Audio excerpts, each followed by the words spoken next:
लिख के ले लो, खेसारी लाल यादव भी चुनाव लड़ेंगे। नमस्कार दोस्तों, मैं धनंजय कुमार इसी के बारे में बात करने वाले हैं इस वीडियो में, तो वीडियो को लास्ट तक देखते रहें। और जो लोग मेरे चैनल को अभी तक सब्सक्राइब नहीं किए हैं वो लोग कर लें, क्योंकि हमारे चैनल पर भोजपुरी का हर खबर सबसे पहले आता है। तो दोस्तों, जैसे कि आप सभी को पता ही होगा, हमारे भोजपुरी इंडस्ट्री में सबसे पहले राजनीति में कदम रखे मनोज तिवारी, उसके बाद रवि किशन, निरहुआ और पवन सिंह।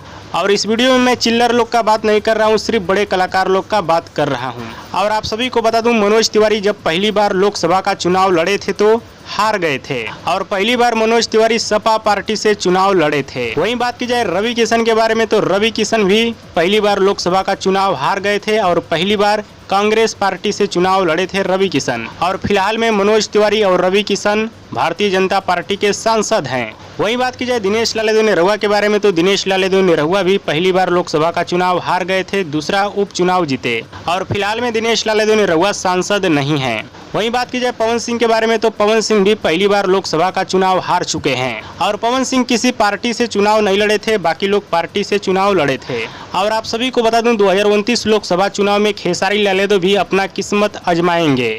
और मैं एक्सप्लेन करके आप सभी को नहीं बताऊंगा क्यों, किस लिए लड़ सकते हैं खेसारी लाल यादव चुनाव, लेकिन पक्का मैं आप सभी को बता रहा हूं 2029 में खेसारी लाल यादव लोकसभा चुनाव लड़ेंगे। और लोकसभा का चुनाव आने में अभी बहुत ज्यादा समय है, 3 साल से ज्यादा का समय है। और खेसारी लाल यादव का हमेशा कोशिश रहता है नंबर 1 और जीत का। तो खेसारी लाल यादव वही पार्टी वही जगह सेलेक्ट करेंगे जहां जीत मिल जाए पहली बार में। बाकी भोजपुरी इंडस्ट्री का हालात आप सभी को दिख ही रहा है, फिल्म का तो काम तमाम हो गया है, और गाना का भी हालात आप लोग देख ही सकते हैं, आदमी कितना गाना गाएगा। और आप लोग समझ सकते हैं भोजपुरी इंडस्ट्री के कलाकार लोग क्यों राजनीति में एंट्री मारते हैं। बताने की जरूरत नहीं है, जो समझदार लोग होंगे वो समझ जाएंगे।